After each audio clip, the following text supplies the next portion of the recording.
Honestly, the news is not good. God, what a different world it's going to be today. No internet, just me and the plane and the engineer. It's always colder and windier up here.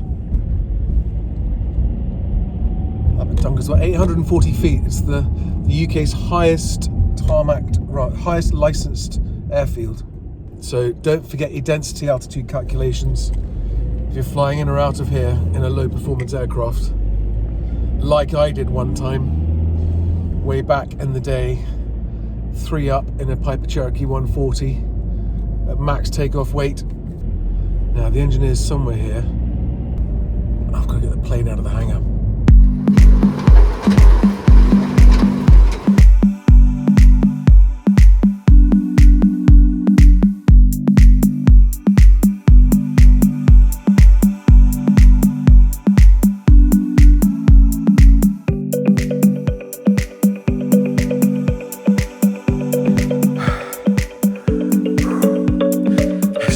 Workout moving planes on your own.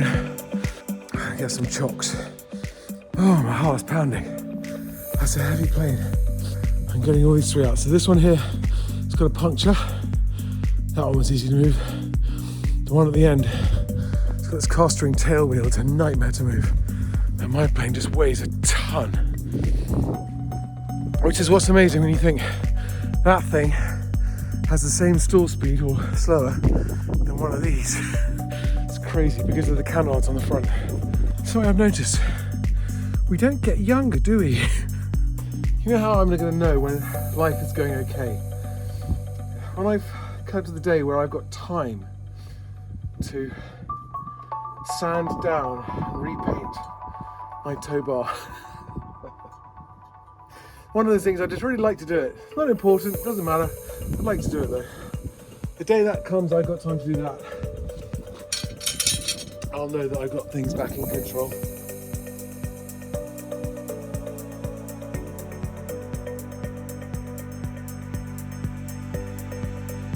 Honestly,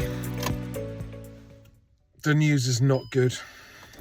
I was hoping the compressions on the engine on all the cylinders would be good enough to not have to worry about taking any cylinders off. 5 of them are okay. A couple of them are a bit on the low side, but they're okay. But one is not okay. It's just too low and it's got to come off. Which is time consuming and expensive compared to not having to take it off, obviously. So that's disappointing, but hey, those are the highs and lows of aircraft ownership.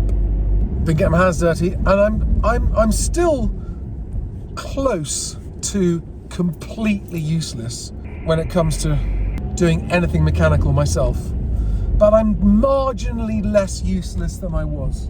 I took off one of the canards on my own, and last year I wouldn't have even known where to start, and this year I knew which tools to get. But small steps. I am marginally less useless than I was a year ago. But the big difference is I have a lot more knowledge about what's happening this year than I did last year. Much more knowledge. Last year I had literally no idea what it was going to entail. This year I do. So that makes a big difference. Because now I know what to expect and how to manage it. And I'm going to actually have a plan, a proper plan this year, and a list and a checklist and the items and the tasks I need to complete and the parts I need to order, and I will do a proper written task list, parts list, checklist of the specific extra things that the plane needs this year, on top of the routine stuff that has to happen every year. One of the things I want to check is whether the magnetos are now due for an overhaul. Like the big overhaul thing that was done a couple of years ago was the prop. I'm so happy that's done. And that prop overhaul came back, nothing needed doing. The prop was fine. It was just overhauled, freshened up, 0 timed. I'm really hoping this time next year, Rogers, this time next year, I'm really hoping that with what's happening at Best Agent and the new regional partners team starting in January, starting to sign up agent clients, and starting to actually sell our stuff, that this time next year, when it's annual time, well, it won't be this time next year, it'll be a year from whenever this annual is finished, I might just be lucky enough to be back in the position to do a lot of the upgrading on the plane I've been wanting to do for a long time. Paint, panel, interior, a really thorough overhaul of the whole plane, I'm hoping. Right, sandwich and coffee. One coffee, two coffees, and two toasted sandwiches. So, how's that gone then? I think we can say that's gone not as well as I'd hoped, but not as badly as it could. So there's been some good news and some bad news. The worst news is that this cylinder, the compression's dropped too low. It's really frustrating because a year ago, the last annual, all 6 cylinders compressions were in the 70s.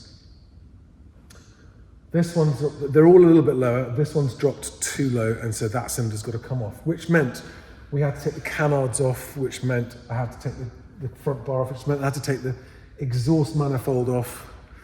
And so that's what I've been doing today, is getting a lot of the stuff out of the way. But the cylinder's not off yet because I didn't have the right tool for that today. The good news is that some of the work I was expecting to need to be done doesn't need to be done.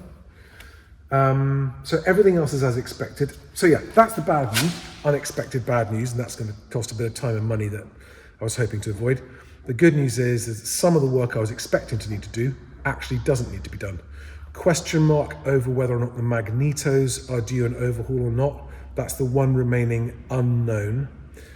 And there's a small fuel leak in here somewhere, which the engineer thinks is going to be to do with the piping and the fuel return from the fuel injected engine. It's not a leaking bladder because this is a new bladder. When I first got the plane, it had a brand new bladder in there. So it's going to be leaking in a pipe somewhere. That could turn into a bigger nightmare job. Fingers crossed it doesn't, but it does mean that the headlining's got to come down. That's the first time I've had to do that for 5 years. So I'm not looking forward to that. But at least I know where we stand now. So the annual has started 6 weeks later than it could have or should have. But this is the first day I've spent doing anything aviation related in 6 weeks, and it just feels really nice. Yeah, this is just some of the stuff that had to come off today. But now I know what it is, why it's come off, where it's got to go back. And yeah. Dusty getting some attention. Yeah, I'm an expert now. Expert.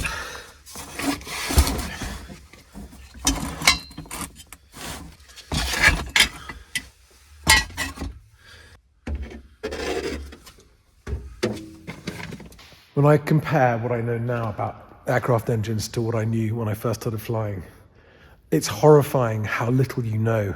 Even when you've passed the airframe and power plant exam, it's horrifying how little you know about the actual physical thing. There's just a lot of gubbins, isn't there? An awful lot of gubbins. But now I know pretty much everything about everything that's in there. What it all does. Not everything, there's still a few things that are a bit of a mystery to me. But that's one of my jobs, got to get that oil filter off. There's some right old tricky to get to pieces in there as well. And getting that air hose back onto the lower cowling is one of the most bastard jobs of all. Anyway, that's that for today. See you soon, Dusty. Back on the road.